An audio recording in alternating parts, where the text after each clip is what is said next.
Emily LaDouceur. Ms. LaDouceur, you have the floor, ma'am. Thank you. Can everybody hear me okay before I start? Thumbs up? Okay. And Bruce, I just asked that if for some reason I get disconnected, you'll give me just a few seconds to reconnect if that happens before moving on. So many of you are aware of the Juneteenth resolution I put forth during council comments at our last meeting. It was slated to be on this agenda for us to vote and hopefully pass tonight. And I do believe it will pass. However, during the time since our last meeting, I've been reached out to by more than one council member regarding either the resolution or the overall conversation related to it. What I realized was that some of you may not understand where I'm coming from by bringing forth such a resolution, and also some of you may not understand the need for such a resolution. For the last year and a half I've served on this council, I've felt it my duty to do my best to represent perspectives that are not readily represented by the people on this council. If you had told me my first term would be about ethics reform, invocations, and tourism advocacy and leggings, I might have looked at you like you were crazy. Because when I came onto this council, I wanted to see us addressing things like homelessness, opioid addiction, food insecurity, and human rights. But by listening to large parts of the community who have been disenfranchised, silenced, and or ignored due to lack of representation, I felt it was my responsibility to take up these issues and do my best to help their voices be heard.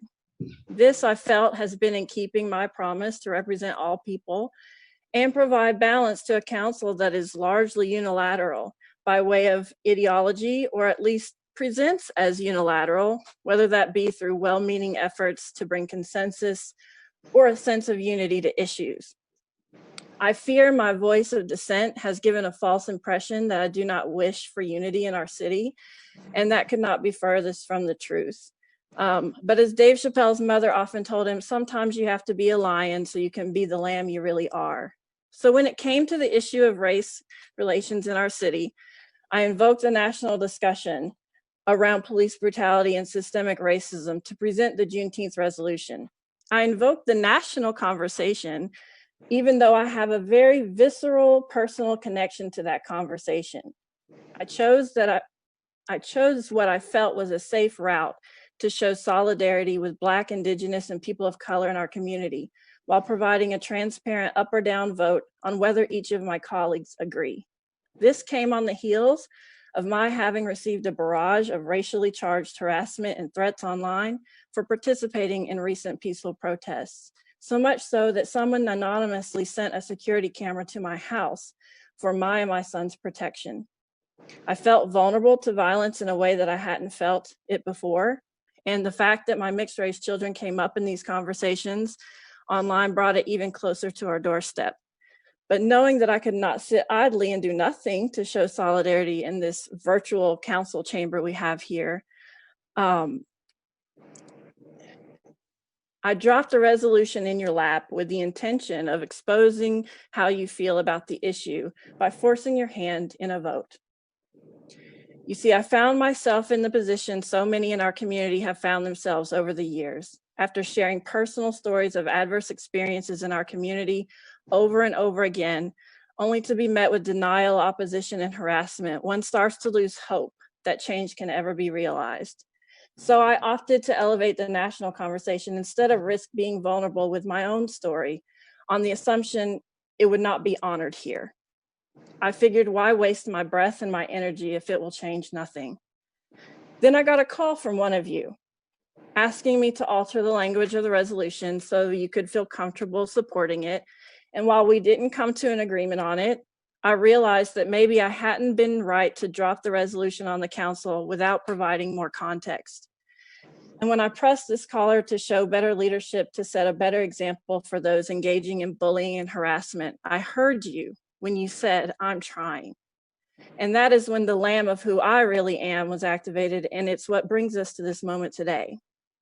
I realized that I neglected to share why these particular issues, systemic racism, state-sponsored violence, and human rights, are so important to me, and to express that I still believe in us to do something to make things better.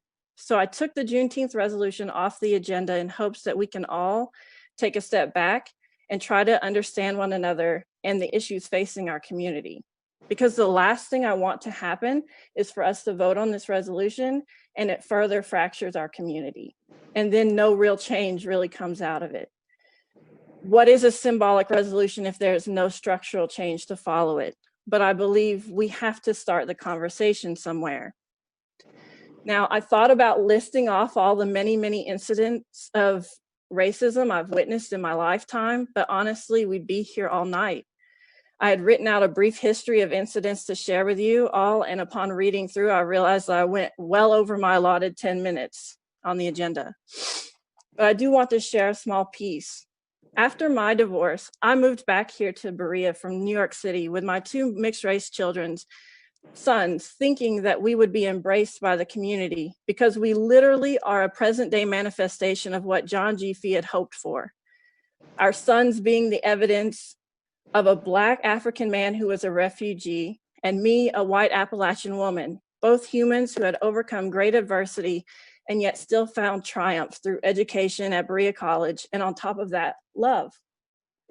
My elder son was 6 when we moved back here.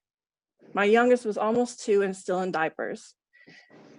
There are so many daily incidents that occur that when I express them, I feel crazy, because those who don't experience these things might feel they are easily overcome, and they might be if they weren't so constant, accumulating and slowly chipping away at your family. Things like being told by a school teacher that raising brown and Black children is akin to breeding and raising pit bulls, that if you train them to be friendly, they'll be friendly. If you train them to be nice, they'll be nice. Things like having neighbors who are vigilante-like on our neighborhood watch, making rounds through our area and reporting online about kids and young adults in hoodies riding bikes.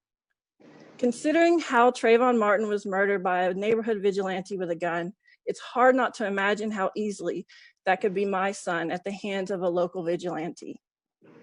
I no longer allow my kids to ride their bikes through our community alone because of it. When he was 7 years old, I went to pick up one of my sons from after school here in Berea. And as soon as he got out of the car, he said, or got in the car, "Mom, I promise I will try my hardest not to kill anyone when I grow up." His face was pale and sullen and defeated. And like you're probably wondering now, I was like, where the heck did this come from? My son didn't want to get his classmate in trouble, so it took me forever to get the story out of him. But finally, he said that one of the white kids in his class told him that he was going to grow up to be a murderer because Black men kill people. Let that sink in for a minute. A 7-year-old thought that it was his fate to be a murderer based on the color of his skin. Try unpacking that with a child and trying to explain that there were people in our community who don't see him the way people who love him does. This is why part of this conversation is important to me and why I want us to take it seriously. When I say Black Lives Matter, I am asking you to acknowledge that there are people who experience this world differently than you for no other reason than the fact they have a different color of skin. If you recall, 4 years ago, almost to this day, a Black man named Philando Castile was shot 4 times by a white police officer who said he feared for his life. The incident was live streamed on Facebook and I watched it. At that time, I was actually on my first vacation I had taken in my adult life, and I had intended to use the time to reassess the impact I was having in the world. I wanted to make sure that I was aligned with my purpose on this earth.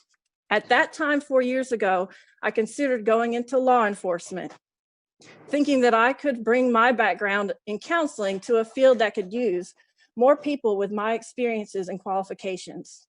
I thought, after all, I had spent over a decade already dealing with emergency and highly intense incidents on campuses, large and small, between here and New York City.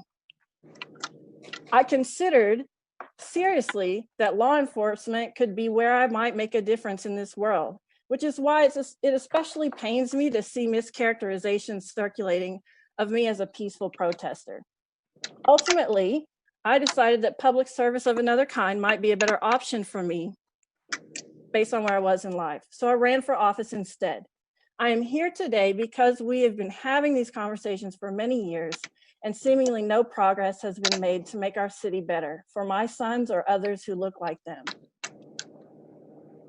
And until more people who look like them are at the table during these discussions, I'm going to keep doing my best to honor their lives and their stories through my efforts on this council to say their lives matter. Black lives matter in Berea, and we can no longer afford to pretend these issues don't apply to our city. We can't keep waiting until incidents like that we saw with Macy Hill happen. We must be proactive. I ask you all to stand in solidarity with my family by not only passing the Juneteenth resolution at our next meeting, but also committing to continuing this conversation as public servants. A start to that would include attending the March for Solidarity organized by young leaders in our community this Saturday at 2 p.m. meeting at Union Church. It also starts by this administration removing red tape for our police department to make meaningful changes to policy and procedure that would enable our police to be better equipped to address the unique needs of everyone in our community. And I would be remiss not to mention that social media presents a real threat in doing this important work. I implore everyone here and at home to think before you type. If you wouldn't say something to someone sitting across the table from you in real life, don't say it on social media. In closing, striving for racial unity in Berea may sometimes feel like committing to planting seeds in a garden we may never see. But I still have faith in us to be the Berea we love, the Berea that comes together to solve the greatest challenges of our times. Thanks for giving me this time on our agenda. The Juneteenth resolution will be back on next one, and I really look forward to all of us standing together.